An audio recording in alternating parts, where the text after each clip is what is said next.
நீண்ட காலத்திற்கு முன்பு அழகான ரோம் நகரத்தில் ஒரு சிறுவன் பிறந்தான். அவன் பெயர் ஜூலியஸ் சீசர். அவன் அரச குடும்பத்தில் பிறந்தாலும் அவன் மனம் அன்பும் நல்லுணர்வும் நிறைந்ததாக இருந்தது. புத்தகங்களையும் வரலாறையும் அவன் மிகவும் விரும்பினான். ஒரு நாள் சீசரின் நண்பர்கள் இருவர் சண்டை போட்டனர்.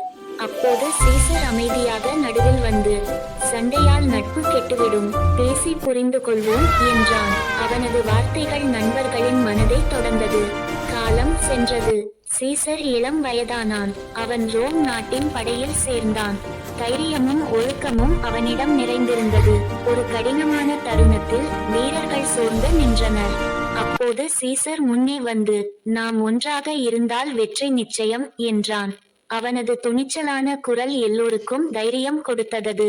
போரில் வெற்றி கிடைத்தது. ஆனால் சீசர் அகந்தை காட்டவில்லை. இந்த வெற்றி எல்லோருக்கும் சொந்தமானது என்று கூறி தன் வீரர்களை மதித்து பாராட்டினான். Citizens, let us unite for a brighter tomorrow. பிற நாடுகளுக்கும் சென்றான். அங்கு துன்பத்தில் இருந்த மக்களுக்கு உதவினான்.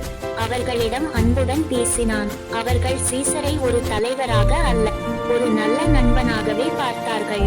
ரோம் நகரில் மக்கள் அனைவரும் கூடியிருந்தனர். Look up there, everyone. The stars are calling us to dream big. அதன் மக்கள் என்றான். அவனது வார்த்தைகள் அனைவருக்கும் நம்பிக்கையை